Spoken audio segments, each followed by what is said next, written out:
ઓમ ભગવતે વાસુદેવાય નમઃ. ભાગવત કથા સ્કંદ ચોથો. આ ચોથા સ્કંદનો પહેલો અધ્યાય. આ પહેલો અધ્યાય જે સ્વયંભૂ મનુ છે, મનુ, એના પુત્ર પુત્રીઓ અને એના વંશનું વર્ણન કરવામાં આવ્યું છે.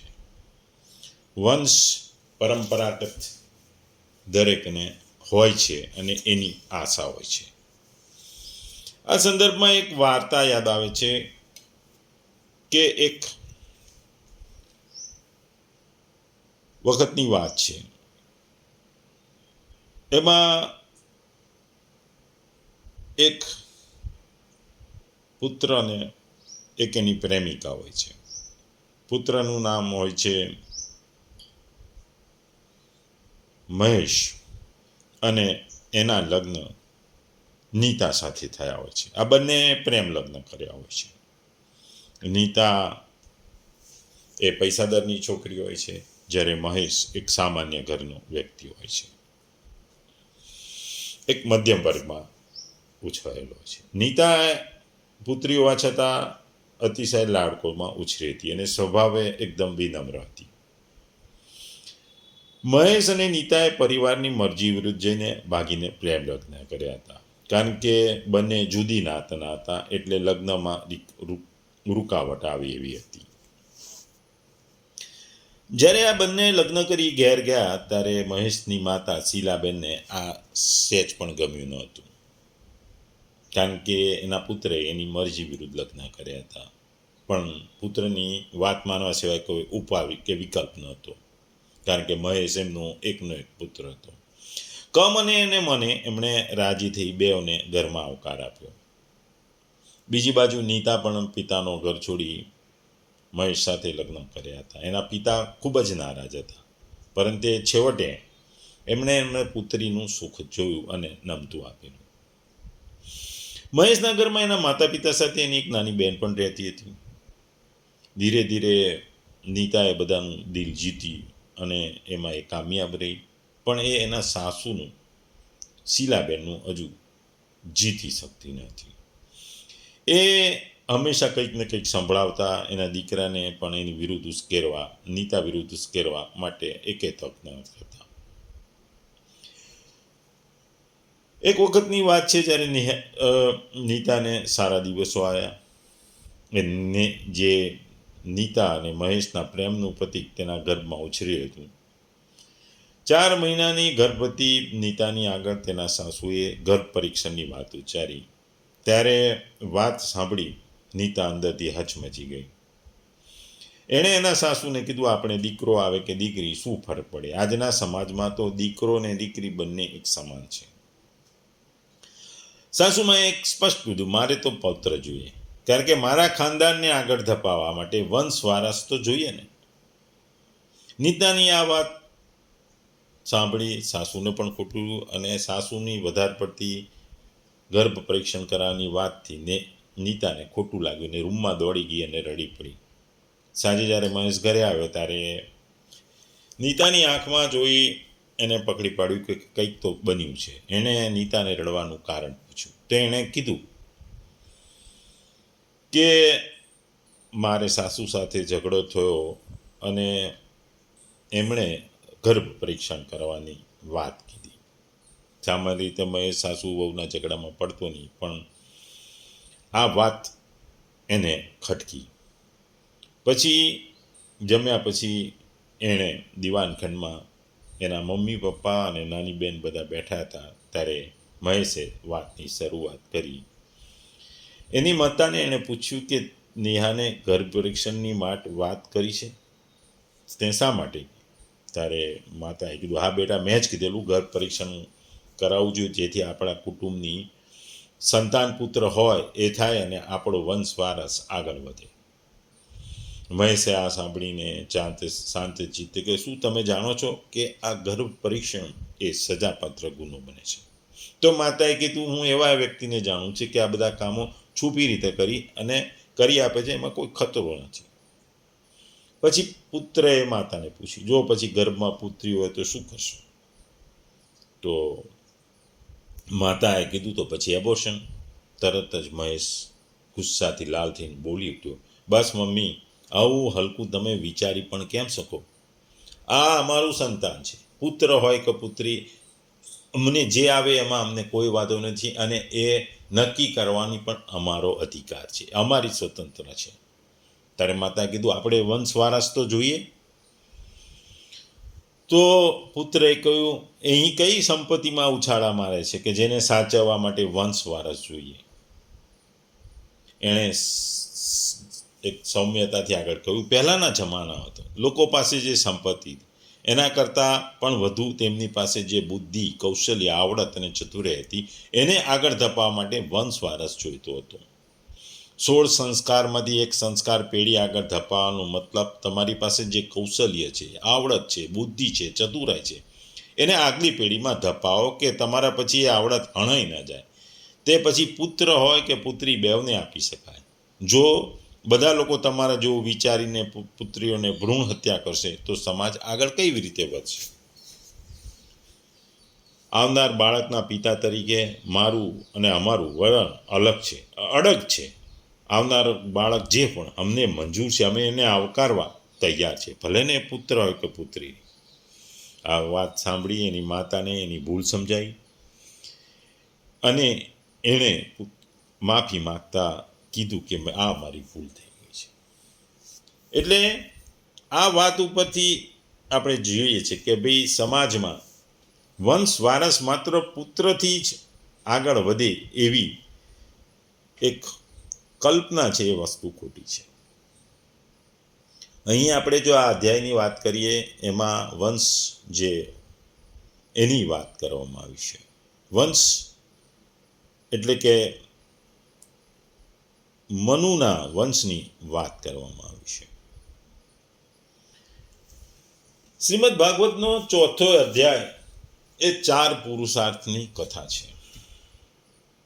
આ સ્કંદમાં 31 અધ્યાયોમાં ધર્મ, અર્થ, કામ અને મોક્ષ એ 4 પુરુષાર્થની કથા છે. ધર્મ પ્રકરણના 7 અધ્યાયો છે, કારણ કે ધર્મ માટે આવશ્યક જે શુદ્ધિઓ છે તે 7 છે. દેશ શુદ્ધિ, કાલ શુદ્ધિ, મંત્ર શુદ્ધિ, દેહ શુદ્ધિ, વિચાર શુદ્ધિ, ઇન્દ્રિય શુદ્ધિ અને દ્રવ્ય શુદ્ધિ. બીજું પ્રકરણ છે અર્થનું. તેમાં અર્થની પ્રાપ્તિ માટેના જે 5 સાધનોથી થાય છે એ દર્શાવાયા છે. તેમ દર્શાવના જે 5 અધ્યાયો છે એમાં મા બાપના આશીર્વાદ, ગુરુના આશીર્વાદ, પુરુષાર્થ, પ્રારબ્ધ અને ઈશ્વર કૃપા. ત્રીજા પ્રકરણમાં 11 અધ્યાયો છે, કારણ કે 11 ઇન્દ્રિયોમાં કામના રહેલી છે, 5 કર્મેન્દ્રિયો, 5 જ્ઞાનેન્દ્રિયો અને 11મું મન. ચોથા મોક્ષ પ્રકરણમાં 8 અધ્યાયો છે, કારણ કે પ્રકૃતિ અષ્ટધા છે અને જે અષ્ટધાથી પ્રકૃતિમાંથી છૂટે છે તેને જ મોક્ષ મળે છે. પૃથ્વી, જળ, અગ્નિ, વાયુ, આકાશ, મન, બુદ્ધિ, અહંકાર એમ 8 પ્રકારના પામેલી આ પ્રકૃતિ છે એમ ભગવદ્ ગીતામાં ભગવાને કહ્યું છે. આ 4 પુરુષાર્થોમાં ધર્મ અને મોક્ષની વચમાં અર્થ અને કામને મૂક્યા છે. એનો અર્થ એવો થાય છે કે ધર્મને અનુસરી અર્થ અને કામનો ઉપયોગ થાય તો મોક્ષ મળે. ધર્મ પ્રકરણમાં મહાદેવજી અને સતીધરની ધર્મકથા છે. બીજા અર્થ પ્રકરણમાં ધ્રુવજીનું ચરિત્ર છે અને એણે પ્રાપ્ત કરેલી રાજ્ય સંપત્તિનું વર્ણન છે. ત્રીજા કામ પ્રકરણમાં પૃથુરાજાનો પુરુષાર્થ આવેલો છે અને ચોથા પ્રકરણ મોક્ષના પ્રકરણમાં પ્રચેતાઓની મુક્તિ કથાઓ આવે છે. એને વાત કરતાં અહીંયા આપણે આગળ જઈએ તો કહેવાય છે કે મહારાજ મનુ અને સતરૂપા રાણીઓની વાત કરવામાં આવી છે. આ અધ્યાયમાં મહારાજ મનુ અને સતરૂપાના 2 પુત્રો અને 3 પુત્રીઓ હતા. 3 પુત્રીઓ અને 2 પુત્રો હતા, એની વાત કરવામાં આવી છે. મહારાજા મનુ એ પ્રથમ પુરુષ અને માનવ જાતિના પ્રથમ વ્યક્તિ તરીકે ઓળખાય છે. એ બ્રહ્માના પુત્ર હતા. એમની સ્વયંભૂ મનુ તરીકે એટલે કે પ્રથમ મનુ તરીકે એમણે જન્મ લીધો તો એવું કહેવામાં આવ્યું છે. આદિ મનુ, સ્વયંભૂ મનુ પહેલા મનુ હતા, જેના નામ માનવ અથવા માનવ યા મનુષ્ય કહેવાયું છે. પૌરાણિક માન્યતા અનુસાર પ્રત્યેક કલ્પ એટલે કે બ્રહ્માના એક દિવસમાં 14 મનુ હોય છે અને એક મનુના કાળને મન્વંતર કહેવામાં આવે છે. વર્તમાન મનુ જે છે એ 7મો મન્વંતરનો સમય ચાલી રહ્યો છે, જેને વૈવસ્વત મનુ એટલે સૂર્યપુત્ર કહે છે. મનુ દ્વારા રચિત પ્રાચીન કાનૂની અને સામાજિક નિયમોનો ગ્રંથ જે હતો એને મનુ સ્મૃતિ કહેવામાં આવે છે. આ મનુનો વિવાહ લગ્ન શતરૂપા રાણી જોડે થયો હતો. હિન્દુ ધાર્મિક માન્યતા મુજબ મહારાણી શતરૂપા બ્રહ્માજી દ્વારા નિર્મિત પ્રથમ સ્ત્રી માનવામાં આવે છે. તેઓ અને પ્રથમ પુરુષ સ્વયંભૂ મનુ સમગ્ર માનવ જાતિના આદિ પૂર્વજ ગણાય છે. બ્રહ્માજીએ પોતાના શરીરના 2 ભાગમાં વિભાજિત કર્યા હતા, જેમાંથી એક ભાગમાં નર એટલે કે મનુ અને બીજા ભાગમાં નારી એટલે શતરૂપા તરીકે ઉદ્ભવ થયો હતો. શતરૂપા એટલે કે જેણે 100 સ્વરૂપ ધારણ કરી શકે છે, કરે છે એની વાત છે. મનુ અને શતરૂપા એના લગ્ન પછી એમના 3 પુત્રીઓ અને 2 પુત્રો થયા હતા. 2 પુત્રોમાં પ્રિયવ્રત એ ઉત્તાનપાદ હતા, એ 2 પુત્રો હતા, ને આકૃતિ, દેવહૂતિ અને પ્રસૃતિ નામની 3 પુત્રીઓનો જન્મ થયો હતો. કહેવાય છે કે શતરૂપાએ હજારો વર્ષ સુધી તપસ્યા કરી હતી. એવું માનવામાં આવે છે કે બીજા જન્મમાં તેઓ દશરથ અને કૌશલ્યા તરીકે જન્મ્યા છે, જેના કારણે ભગવાન વિષ્ણુ રામ તરીકે તેમના પુત્ર બની શકે. એટલે જે વંશની વાત કરવામાં આવી છે, વંશવાલીની વાત કરવામાં આવી છે, એની અહીં વાત કરવામાં આવી છે.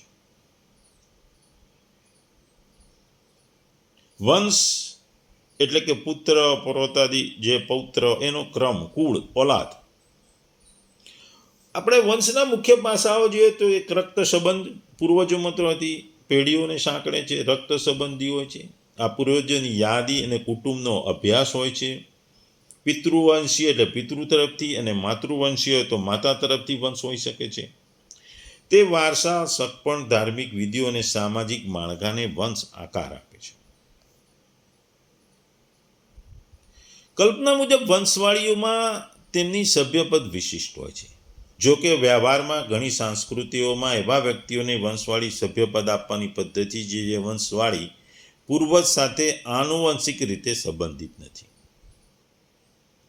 વંશવાળીની રચના શાખાકીય પ્રક્રિયા તરીકે ગણાય છે, કારણ કે જ્યારે નાના વંશના 2-3 સ્થાપકોને ભાઈઓ અથવા બહેનો તરીકે રજૂ કરવામાં આવે છે, આમાંથી એક જૂથ મોટી વંશવાળી બનાવે છે, જેમાં નાના જૂથોનો ભાગ હોય છે. આ વસ્તુ સામાજિક સ્થિરતા આપે છે. વંશ સ્વીકૃતિ સામાજિક પિતૃત્વની પ્રણાલી જે સમાજથી સમાજ બદલાય છે, જેમાં વ્યક્તિ બીજા સાથે સગપણનો દાવો કરી શકે છે. સગપણની માન્યતા પર કોઈ મર્યાદા ન મૂકવામાં. એટલે વંશની વાત એ વંશવાળીમાં થાય છે, ને અહીં મહારાજ મનુ અને શતરૂપા રાણીની જે પુત્રી અને પુત્રીઓની વાત છે એમાં કરવામાં આવી છે. આ અધ્યાયની જે વાત છે એમાં મુખ્ય સ્વયંભૂ મનુની પુત્રીઓ અને એની સંતાનની પરંપરાને વર્ણવવામાં આવી છે. આ અધ્યાય બ્રહ્માંડમાં પ્રજા સૃષ્ટિ કેવી રીતે વિસ્તરી, કેવી રીતે ઋષિઓ અને દેવતાઓનું વંશ થયું, એની વિગતવાર વર્ણન કરવામાં આવ્યું છે. આકૃતિ એ મોટી પુત્રી હતી. એ આકૃતિ રુચિ નામના ઋષિ સાથે લગ્ન થયા હતા. મોટી પુત્રી આકૃતિને રુચિ નામના ઋષિને આપવામાં આવી હતી. એની સાથે મનુએ એવો ઠરાવ કર્યો હતો કે આકૃતિના જે પુત્રો થાય તે તેમને સોંપી દેવા. સામાન્ય રીતે આપણા સમાજમાં દોહિત્ર એટલે પુત્રીના પુત્રને ખોળે લેવાનો રિવાજ છે. મનુને પુત્રો તો હતા, છતાં તેમણે રુચિ ઋષિ સાથે આવો ઠરાવ કરેલો, એટલે કે આકૃતિને જે એક પુત્ર થયો તે તેમને સોંપી આપ્યો. તેમનું નામ યજ્ઞ. આકૃતિને એક પુત્રી પણ થઈ હતી, એનું નામ દક્ષિણા હતું. આ બે સંતાનો વિષ્ણુ અને લક્ષ્મીના અંશરૂપ હતા, એટલે એમના લગ્ન થયા હતા. તેમને 12 પુત્રો થયા હતા. તેમના નામ હતા તોષ, પ્રતોષ, સંતોષ, ભદ્ર, શાંતિ, ઇડસ્પતિ, ઇદમ, કવિ, વિભુ, સ્વહન, સુદેવ અને રોચન. આ 12 પુત્ર મનુના સમયમાં દેવો થઈ ગયા હતા અને તુષિત દેવો તરીકે ઓળખાતા હતા. મરીચ વગેરે પ્રજાપતિઓ સપ્તર્ષિઓ થયા હતા અને યજ્ઞ ભગવાન ઇન્દ્ર થયા હતા. દરેક મનુનો સમય જે મન્વંતર કહેવામાં આવે છે, મન્વંતરને પૂર્ણ ગણવા માટે 6 વસ્તુઓની જરૂર ગણાય છે: મનુ, દેવો, મનુના પુત્રો, ઇન્દ્રિય, સપ્તર્ષિ અને ભગવાનનો અવતાર. સ્વયંભૂ મનુના મન્વંતરને પોતે મનુ હતા. તુષિત નામે દેવો હતા. યજ્ઞ ભગવાન ઇન્દ્ર હતા. મરીચ વગેરે સપ્તર્ષિઓ હતા અને યજ્ઞ ભગવાન એ વિષ્ણુ અવતાર હતા. આમ સ્વયંભૂ મનુનો મન્વંતર પૂર્ણ થયો હતો. દેવહૂતિ એ બીજી પુત્રી હતી. દેવહૂતિની લગ્ન કંદર્પ ઋષિ સાથે થયા હતા. દેવહૂતિની 9 કન્યાઓ બ્રહ્માજીના કહેવાતી કંદર મુનિએ મરીચી આદિ બ્રહ્મર્ષિ સાથે પરણાવી હતી. હવે એના વંશ વિશે છે વાત કરી. કલાને મરીચી સાથે પરણાવી, તેને 2 સંતાનો થયા, કશ્યપ અને પૂર્ણિમા. કશ્યપનો વંશ ખૂબ વધ્યો. પૂર્ણિમાએ વિરાજ અને વિશ્વગ નામના 2 પુત્રો અને દેવકુલ્ય નામે એક કન્યાનો જન્મ. આ કન્યા બીજા જન્મમાં દેવગંગા થઈ.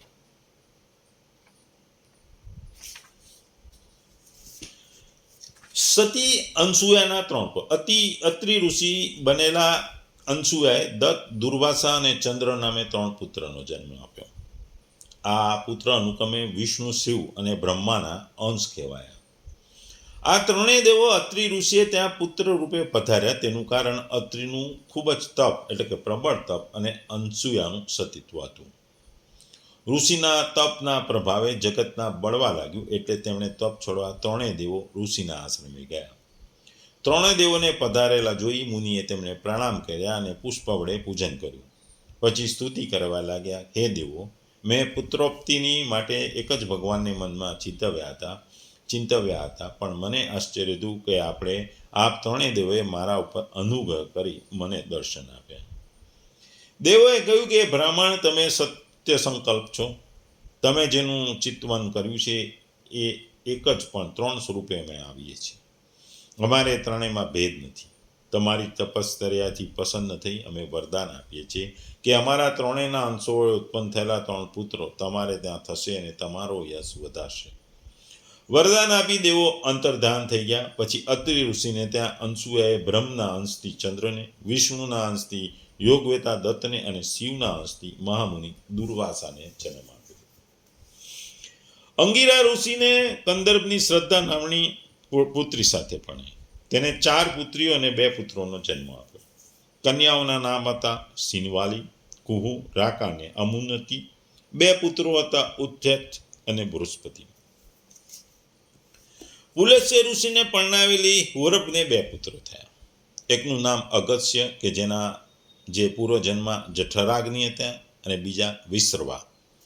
આ વિસર્વાને યક્ષોના પતિ કુબેર નામના પુત્ર હતો, જેનું માતાનું નામ હતું ઈડાવીડા. વિશ્વાને બીજી પત્ની કેસનીથી 3 પુત્રો થયા હતા. તેમાં તેનું નામ હતું કુંભકર્ણ, રાવણ અને વિભીષણ. ગતિને પુલહ ઋષિ સાથે પરણાવી, જેને 3 પુત્રો થયા હતા: કર્મશ્રેષ્ઠ, વદિયાંશ અને સહિષ્ણુ. ક્રતુ ઋષિની પત્ની ક્રિયાને 60,000 વાલ્ખ્ય ઋષિઓને જન્મ આપ્યો હતો. વશિષ્ઠ ઋષિને ઉર્જા પરણાવી હતી. તેના 7 પુત્રો હતા: ચિત્રકેતુ, સુરોચિસ, વીરજસ, મિત્ર, ઉલ્બકર્ણ, વૃષુ, બુદ્ધાન અને ધ્રુમાન. અથર્વા ઋષિની પત્ની ચિતિને એક પુત્ર દધત્ય નામે હતો. તેનું માથું ઘોડા જેવું હતું, એટલે અશ્વશિરસ પણ કહેવાતો હતો. ભૃગુરુ સાથે ખ્યાતિલેંગનું લગ્ન થયું હતું. તેના 3 પુત્રો હતા, ધાતા, વિધાતા અને કવિ. એક પુત્રીનું નામ હતું શ્રી. ધાતા અને વિધાતાએ 2 ભાઈઓએ મેરુ પર્વતની પુત્રીઓ આયતિ અને નિયતિને પરણ્યા હતા. તેમને એક પુત્ર મૃકુંડ અને પ્રાણ નામે થયા હતા. મૃકુંડના માર્કે અને પ્રાણીના વેદ શિરા થયા હતા. ભૃગુના ત્રીજા પુત્ર કવિને ત્યાં ભગવાન શુક્રાચાર્ય પેદા થયા હતા. આ પ્રમાણે મૈત્રેયજીએ વિદુરજીને કંદર મુનિની 9 પુત્રીઓનો વંશ વિસ્તાર કર્યો. હવે પ્રસૃતિનો વંશ વિસ્તાર.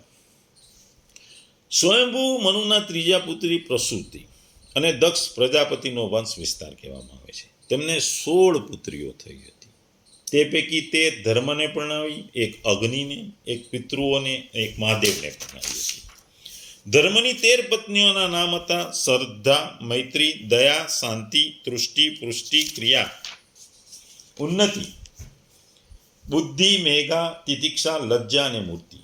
તેમના પુત્રોના નામ નીચે મુજબ: શ્રદ્ધાનો સુખ, મૈત્રીનો પ્રસાદ, દયાનો અભય, શાંતિનો સુખ, તૃષ્ટિનો મૃદ, પુષ્ટિનો સમય, ક્રિયાનો યોગ, ઉન્નતિનો દર્પ, બુદ્ધિનો અર્થ, મેઘાનો સ્મૃતિ, તિતિક્ષાનો ક્ષેમ, લજ્જાનો પ્રસય અને મૂર્તિના 2 પુત્રો હતા, નર અને નારાયણ. ધર્મ અને મૂર્તિના પુત્રો નર નારાયણ જન્મ સમયે જગત આનંદ પામ્યું.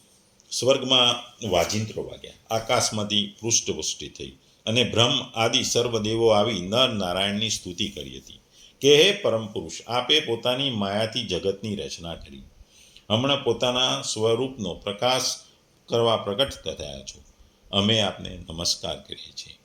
આપે સત્ગુણથી ભરેલી સર્જેલા અમો દેવો પ્રત્યે દયાળુ નેત્ર વડે જુઓ છો. દેવોની સ્તુતિ સાંભળી અને તેમની પ્રત્યે કૃપા દ્રષ્ટિ કરી તેમણે ભગવાન નરનારાયણને વિદાય આપી. પછી આ બંને ભાઈઓ ગંધમાદન પર્વત તરફ તપ કરવા ચાલ્યા. શ્રી હરિના અંશરૂપ આ જોડી ફરીથી યદુવંશમાં શ્રી કૃષ્ણ રૂપે અને કુરુવંશમાં અર્જુન રૂપે અવતાર ધારણ કરી પૃથ્વીનો એમણે ભાર દૂર કર્યો હતો. અગ્નિને પરણાવેલી સ્વાહાએ 3 પુત્રનો જન્મ આપ્યો હતો. તે પાવક, પવમાન અને સૂચિ નામે ઓળખાયા હતા અને હોમેલા દ્રવ્યોનું ભોજન કરનારા હતા. તે 3માંથી 45 અગ્નિઓ ઉત્પન્ન થયા હતા, એટલે એકંદરે 49 અગ્નિઓ ગણવામાં આવે છે. તે વૈદિક કર્મકાંડમાં ઉપયોગી થાય છે. પિતૃગણો 4 છે: અગ્નિસ્વાત, બહિર્સત, સૌમ્ય અને આજય. તેમને દક્ષ પુત્રી સ્વાધા પરણાવી હતી. તેમને વયુના અને ધારણી નામની 2 કન્યાઓ હતી. તે 2 બ્રહ્મનો વિચાર કરનારી અને જ્ઞાની હતી, એટલે એમનો વંશ આગળ ન ચાલ્યો.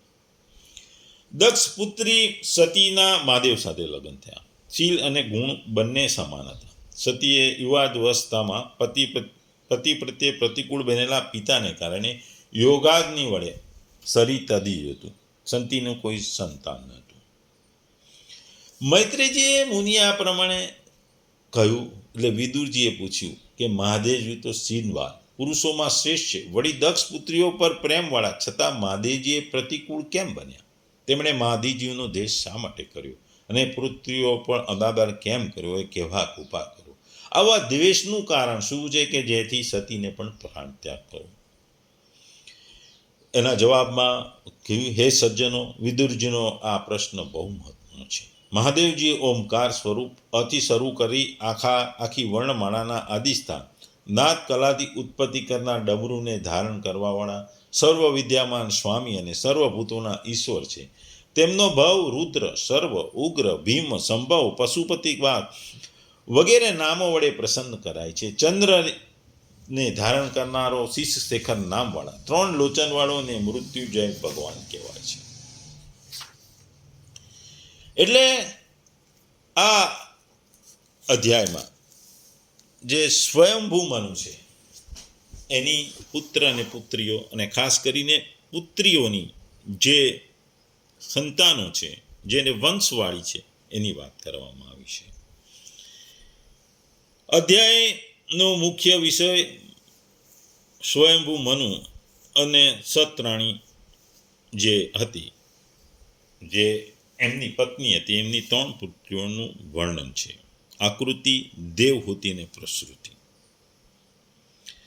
આકૃતિનું લગ્ન જે ઋષિ રુચિ સાથે થાય છે. એમના 2 સંતાનો યજ્ઞ એટલે એ ભગવાન વિષ્ણુનો અવતાર, અને બીજું દક્ષિણા. આ બંને પછી લગ્ન કરે છે.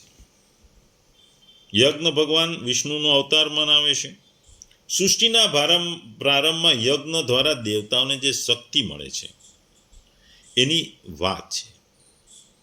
યજ્ઞનો અર્થ માત્ર હવન નથી, પરંતુ પરમાત્માને જે આપણે કર્મ સમર્પિત કરીએ છીએ એની કે છે. એટલે જ ગીતામાં પણ કહ્યું છે કે યજ્ઞ માટેલું કરેલું કર્મ બાહતું નથી. દેવહૂતિ અને કંદર મુનિની પછી વાત આવે છે. દેવહૂતિનું લગ્ન બ્રહ્માના આદેશ મુજબ કંદર મુનિ સાથે થાય છે. એની વાત આપણે ગયા 3 અધ્યાયમાં ખૂબ જ વિસ્તારથી આપણે જોયું કે દેવહૂતિના લગ્ન કંદર મુનિ જોડે થાય છે.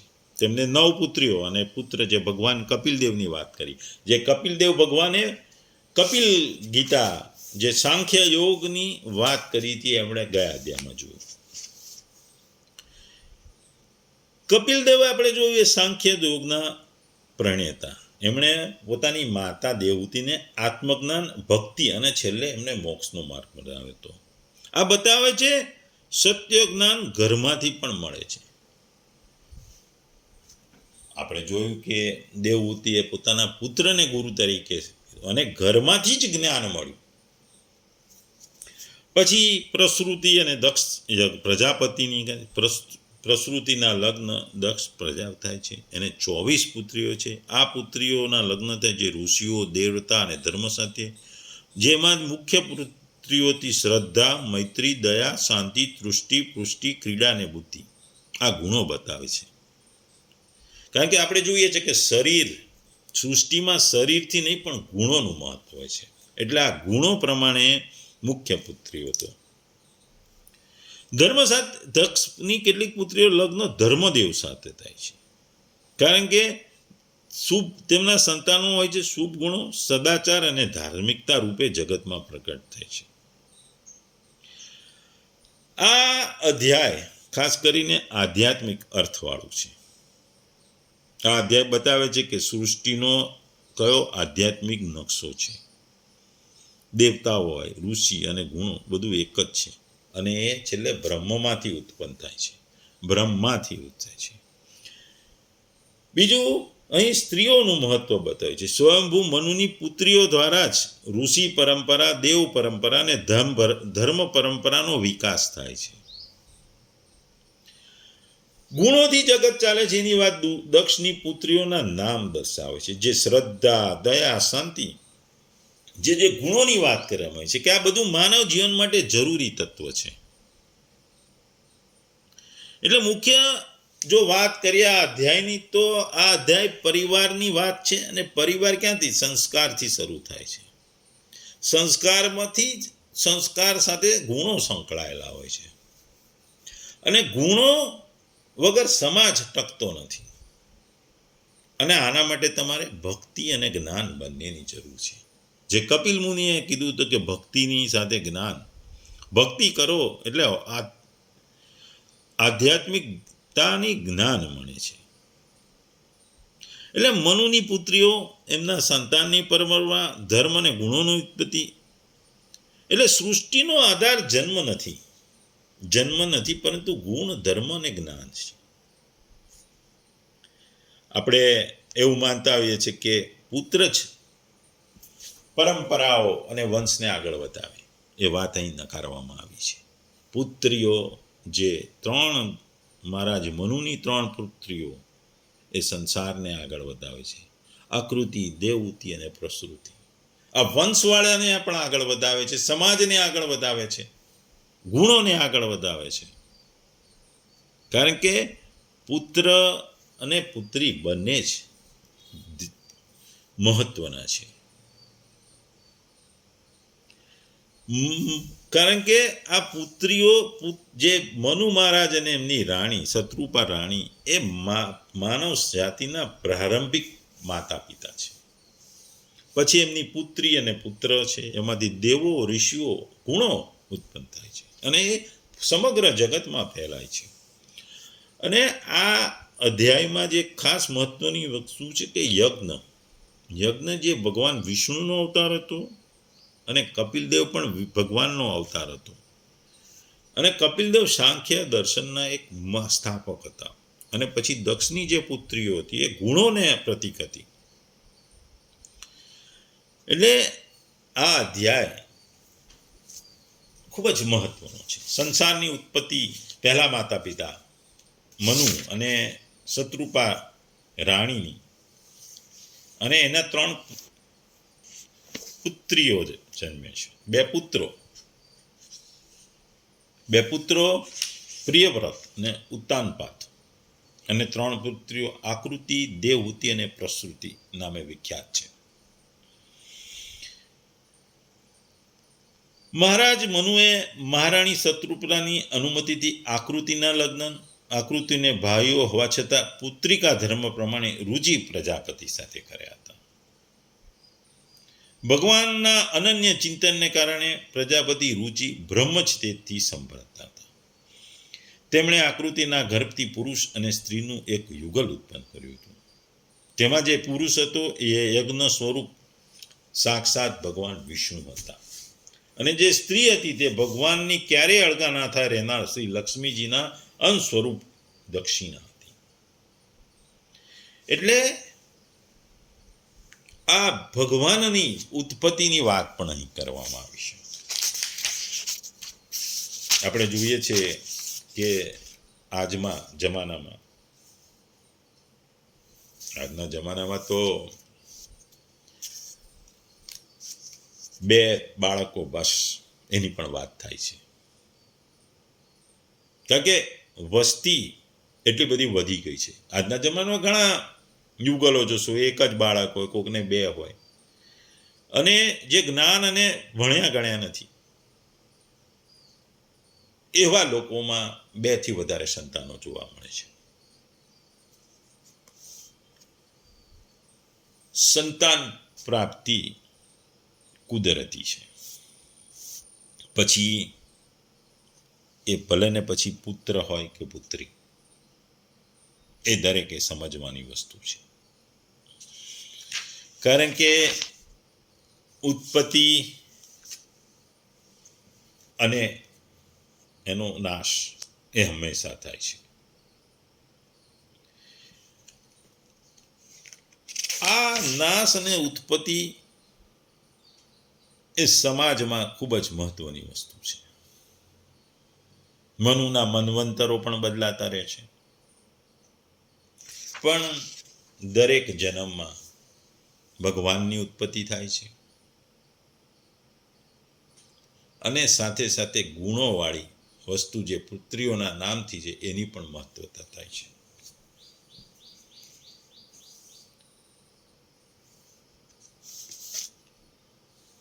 એટલે જે અહીં વિદુરજી પૂછે છે કે ગુરુ કૃપા કરીને, મૈત્રેયજીને પૂછે, ગુરુ કૃપા કરીને બતાવો કે જગતની ઉત્પત્તિ, સ્થિતિ અને લય કરનારા સર્વશ્રેષ્ઠ દેવો અત્તમુરીને ત્યાં કયું કાર્ય કરવાની ઈચ્છાથી અવતાર લો છો?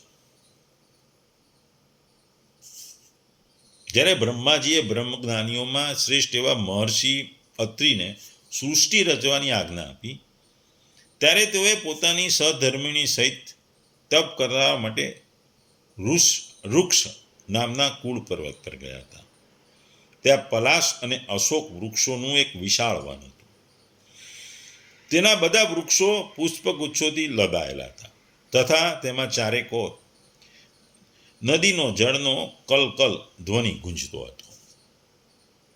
તે વનમાં તે મુનિશ્રેષ્ઠ પ્રાણાયામ વડે ચિત્તને વશ કરી 100 વર્ષ સુધી કેવળ વાયુનું પાન કરી ઠંડી ગરમી વગેરે દ્વંદ્વોની કશી જ પરવા કર્યા એક પગે ઊભા રહ્યા. તે સમયે તેઓ મનોમન એ જ પ્રાર્થના કરતા હતા કે કોઈ સમસ્ત વિશ્વના ઈશ્વર છે, તેમના શરણે હું છું, તેઓને પોતાના જેવી સંતતિ પ્રદાન કરે.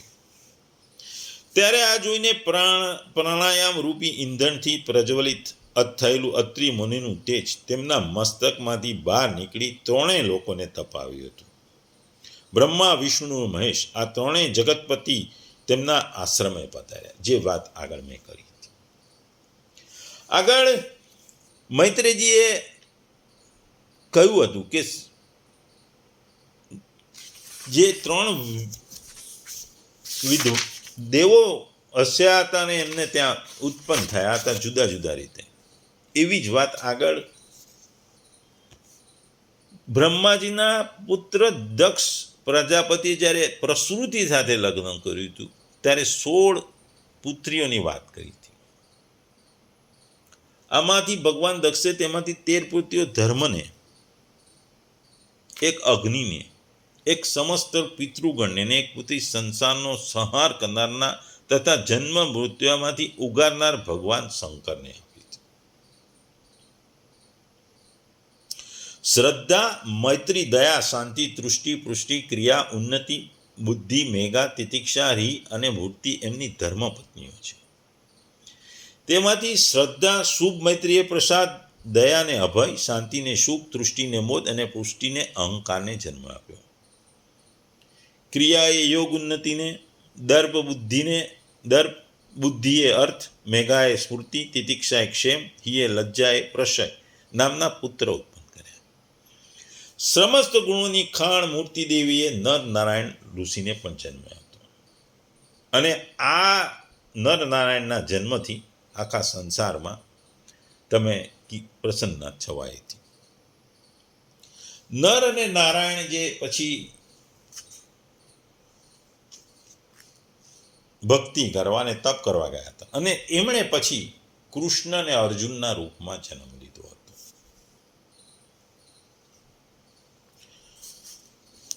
આમ આ અધ્યાય આપણને ઘણું બધું બતાવે છે.